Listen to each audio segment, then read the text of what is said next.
Hello. How you doing? Hello. How you doing, my friend? Very well. How are you? Doing great. My camera fell off as soon as I put it up here. Trying to get it going. How's your day going? We're in the middle of a storm right now. It's blowing a gale. It's hammering down with rain. It's dark and horrible and miserable. Oh, no. Well, we're going to get away from that right now. We're going to go to conversation imaginary land right now, and we're going to get through it. I'm Okay. Josh, by the way. It's nice to meet you. Yeah, nice to chat to you. How's things? Things are great. I am so excited to talk to you. I've been doing some research, and I watched Alien vs. Predator again last night, and that was a great. I loved it. I thought it was great. Yeah, it was kind of an entry. It's kind of turned into an entry-level monster movie for kids. My son loves it. He's 11 years old, and all his friends are watching it now, which is kind of weird. I loved it. I wanted to show you this. I picked these up a couple days ago. Have you seen these? Batman versus Predator? No. I want to send you one of these because there's a whole series of Predator versus Batman. Are they new or they've been around for a while? From what I can tell, I think they're from like the 90s, but they're very, very cool. All right. I thought that was just off the charts. I haven't seen, I'm gonna have to send you one of them. But so what we normally do when we start off is I wanted to ask you what your favorite movie ever that you're not in would be. North by Northwest. North by Northwest. I don't think I've seen that. Like, what is that? What is it? What's it about? It's a classic Hitchcock thriller. I'm a huge fan of Hitchcock, who's such an incredible filmmaker. It's just one of those movies that really, every time it's on TV, I make a point of stopping whatever it is I'm doing and watching it. And if I use that as a definition of what my favorite movie is, I suppose it's difficult to choose just one, because there are all sorts of movies that I make a point of stopping and watching when they're on TV. The Devil Wears Prada, another example. You might find that a strange taste, but it's absolutely brilliant. And every time I stop what I'm doing and I watch it. I need to see that. Everybody has loves that movie. I haven't seen that either. I need to look into that. Like, Hitchcock is great though. I love thrillers and stuff like that. But yeah, those are awesome. So you started out as a basketball player, and from what I've read, a really good basketball player was it England? I'd love to know what you've been reading about me. Yeah, I played internationally, and even by my own admission, I worked very, very hard to be mediocre. I was very naive enough to consider that the NBA might be in my future, and it wasn't. But I played internationally for a number of years, mostly in Europe. Oh, well, from what I've read of what you've done, I would much rather do the things you've done than play basketball. So you went from basketball into stunt work. How did that happen? Well, actually, to be fair, I went from basketball to creature performance. Oh. Because my characters are largely defined by their action, and because I'm 7 feet tall, it's very, very hard to find a stunt double. So I found myself from very early on doing a lot of my own action. And it was by virtue of doing this and gaining the trust of the stunt coordinators that I was working with, that I have from time to time been asked to double other people, but not very often, and only very, very rare occasions. What's the most dangerous thing you think you've done doing a movie? Most likely. Most dangerous thing I've done in a movie. I don't really know. Booking a holiday, probably. No, there was some previs action sequences that we shot for Solo, where we were on top of an articulated lorry going up and down a runway at 60 miles an hour, and we were just basically surfing the top of this lorry. That was quite dangerous. Wow, that's crazy.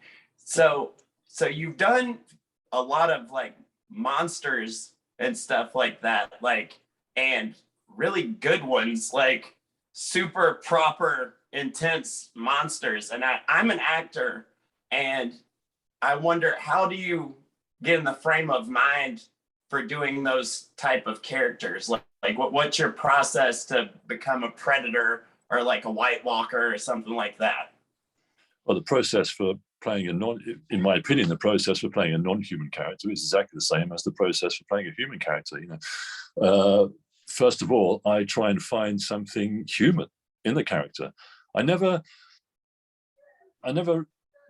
talk about them as monsters or as aliens or whatever else they are, because the first person I have to talk to about them is me.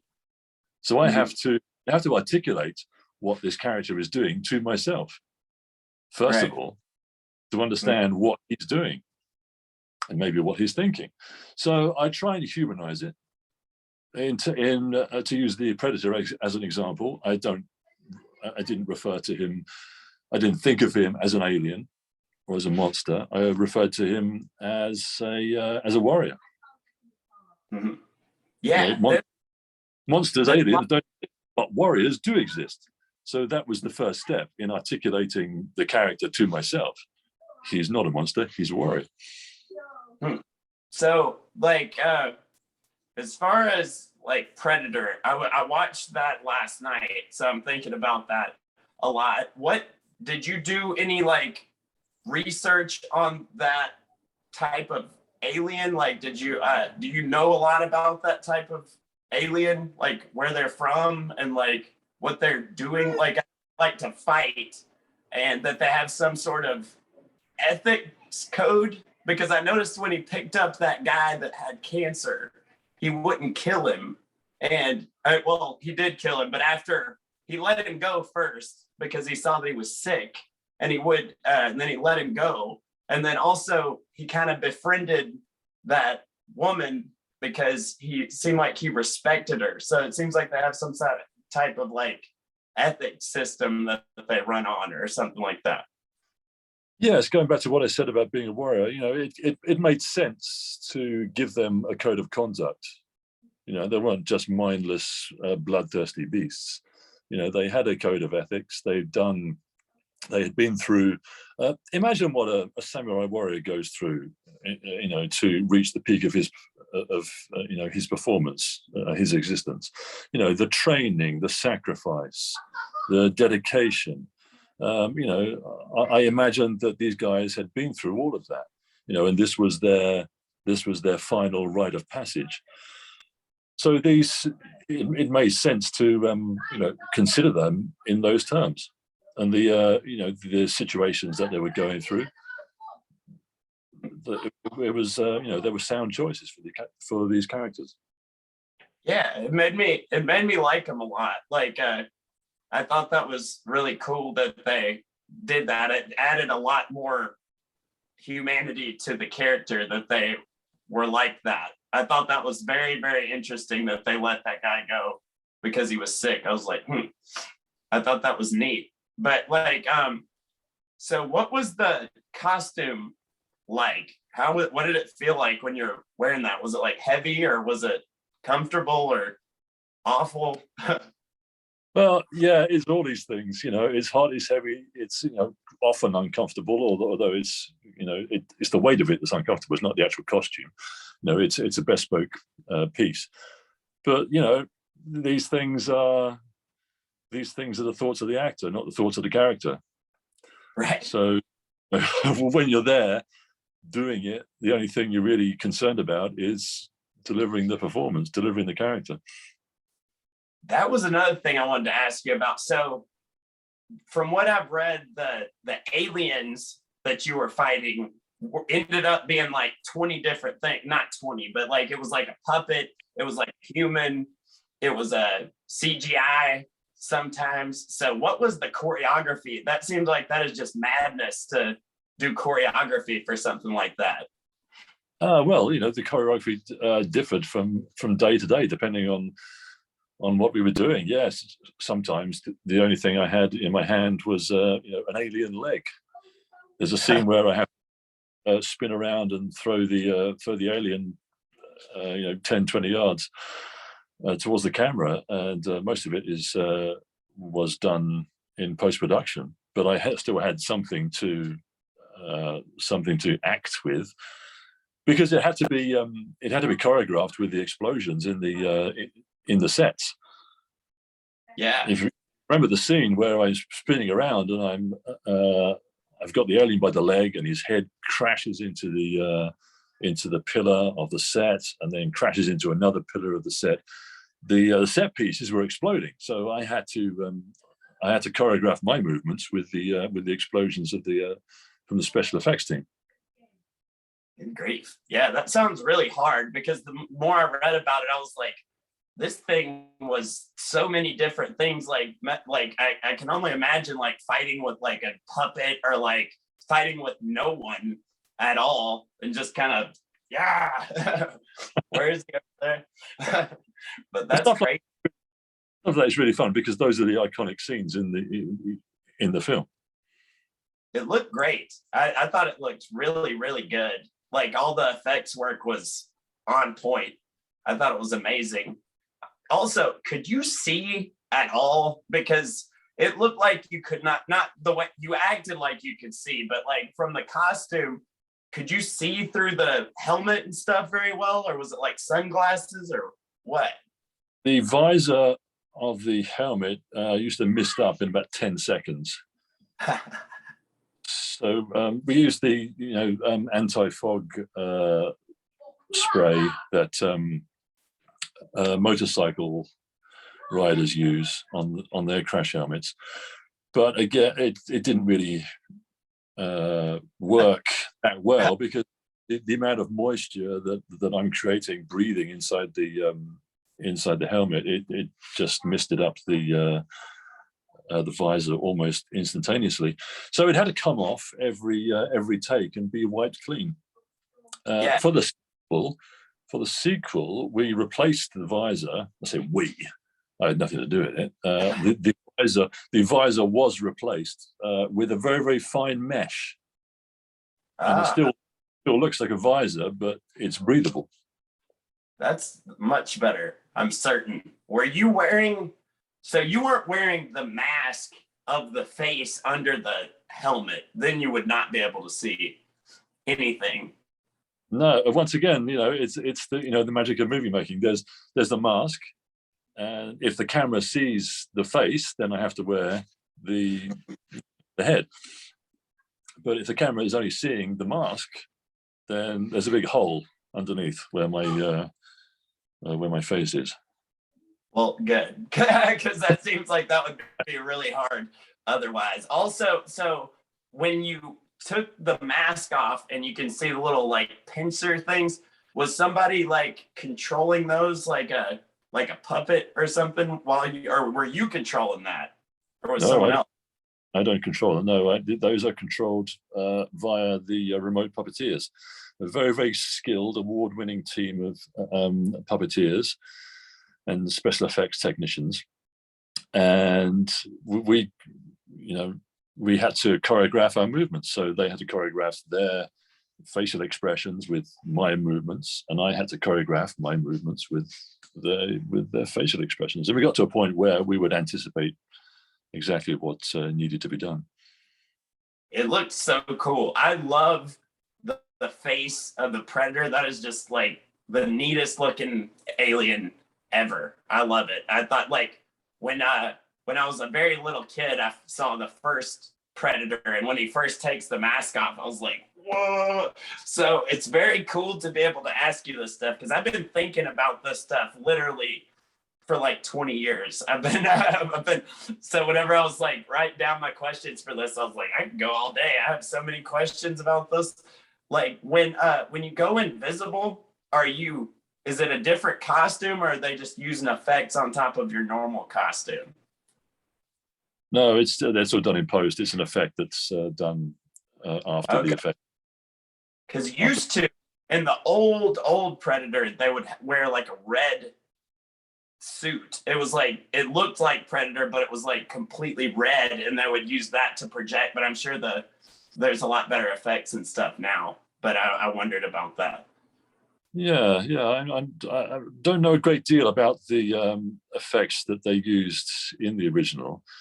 But yeah, it's such an iconic character, which I guess is the reason why it spawned so many sequels and spin-offs, etc. You know, it's one of the most recognizable sci-fi characters ever invented. And I never, you know, it always makes me smile when I get to talk about it, because, you know, I don't live my life waking up every morning and, you know, punch the air and say, woohoo, I was the Predator.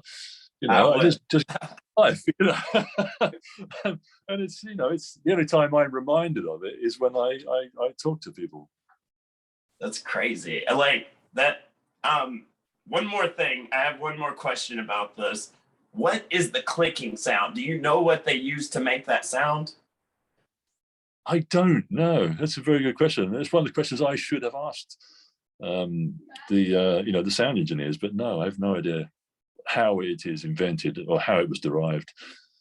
Yeah, because when I was watching it last night, I was like, what is that? Because it sounds familiar, but also not familiar. So I'm imagining that they just got some kind of regular sound and then just amped it up or did something crazy to it. Because I was just wondering about that. Also, so where did you guys shoot the movie?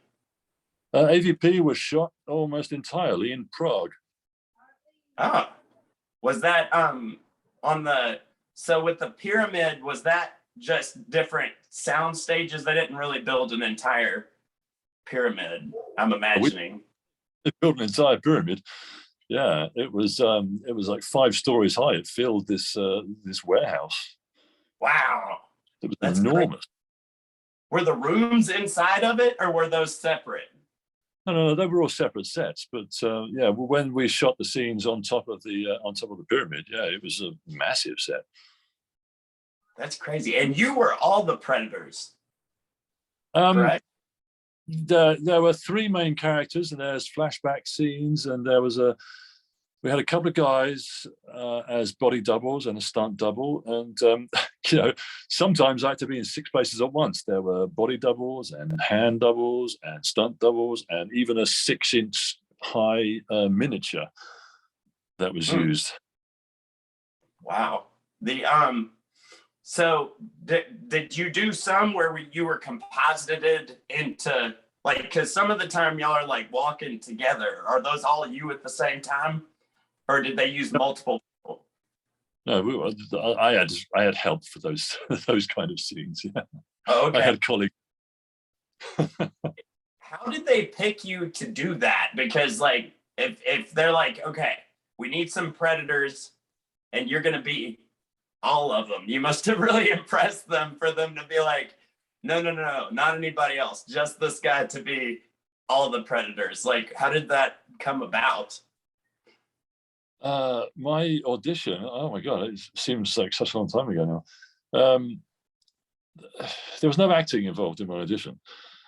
It was a very, very hot day in a small studio near in central London, and I had a wetsuit and a thick woolen balaclava helmet, and then a mock-up of the Predator head, which had big, thick black ropes as dreadlocks, and then a Predator helmet over the top of that. And the casting director just said, "Okay, start running." And about 45, so I just ran around in circles in the studio for about 40 odd minutes, and very occasionally threw some shapes, did some posing as she was giving me some direction. And after about 45 minutes, she said, "Okay, you can stop now." And she said, "How was that?" And I said, "Well, I'd be lying if I said it was easy. It wasn't easy, but I can do it."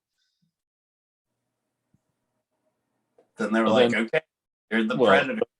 The whole thing was videotaped, and the following day I met the director, Paul Anderson. And then it was about 2 weeks later that I met Tom Woodruff Jr. and Alec Gillis, who were the creature designers. And it was only about 2 weeks after that. So the whole process took about, well over a month. Then about 2 weeks after that I received a phone call from the producer offering me the part. Wow. It wasn't an instant process by any stretch of the imagination. You seem like a really nice person. You don't seem like a like a murdering alien. So you must have done a really good job, because you sold me on it the whole time. I was just like that. You did a great job, and you were the engineer from Prometheus also. That's correct. Yes. Did you come at that differently than you would the Predator? Because they're more like people types, right? Yes. In terms of the engineer, he had more in common. He's the driver. He had more in common with the character that was played by Idris Elba than he had with any of the doctors or scientists or other characters in the story. He was just a grunt. Mm-hmm. So they were like proto-humans, basically. They're the ones that made all the different races of aliens, right? If you remember the scene right at the beginning where the guy sacrifices himself, makes the ultimate sacrifice to basically seed life to the planet, so to speak. In the original script, that scene was much bigger. There were these sort of monk type characters clad in black robes, and there were other characters who were sort of sending their colleague off on this this grand sacrificial journey. And because the whole thing was due to be shot on top of a mountainous waterfall in Iceland, they decided to cut the whole thing down and only have one guy.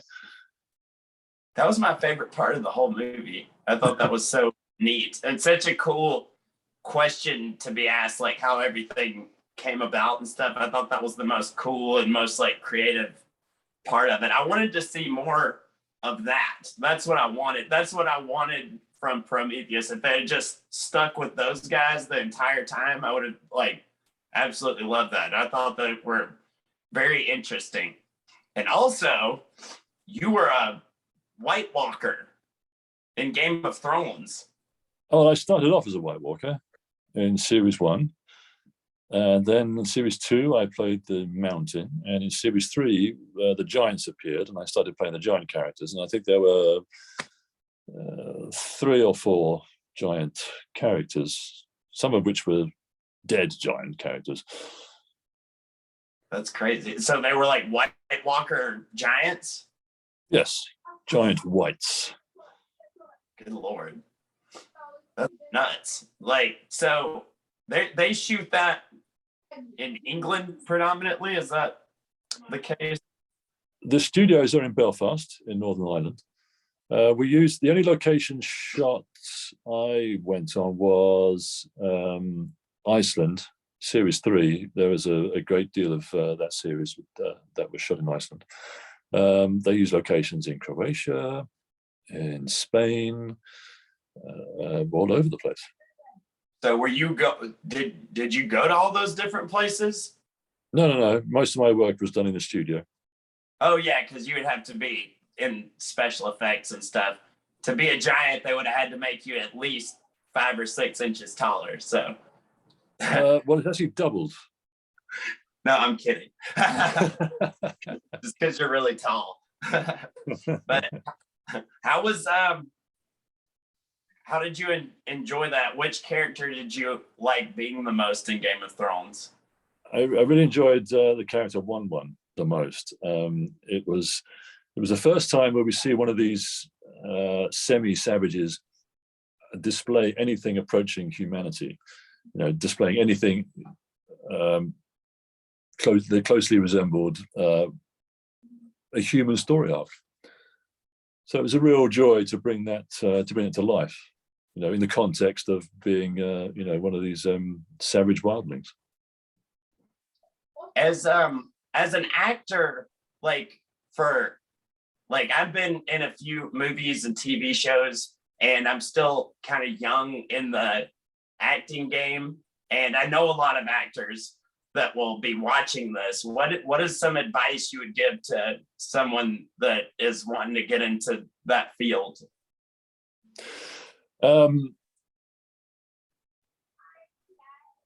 Be prepared for the long game, and enjoy the process. It's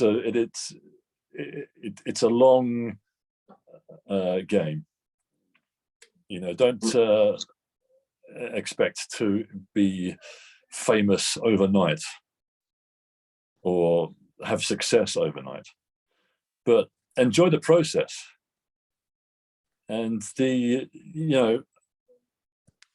can read all you want about acting techniques, etc., etc. Just remember that the average man in the street doesn't get up in the morning and say, how will I act today? They're just going about their daily lives. Right. And I have one more very important, very serious question. Do you believe in aliens? I'd like to believe in something greater than myself, greater than ourselves. I don't know. I feel like you're not too sure about that one. I think if there is alien life out there, it won't resemble anything you've ever seen in a film.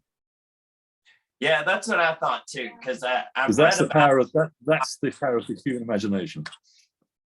Right. They have to make something that we can somewhat relate to. If it's just some kind of amorphous blob, then we're just going to be like, ugh. So it needs to have some human characteristics, or we're just not going to like it very much. Humans are weird like that. We'll be like, If there's only life out there, it's going to be very, very, very small. Right.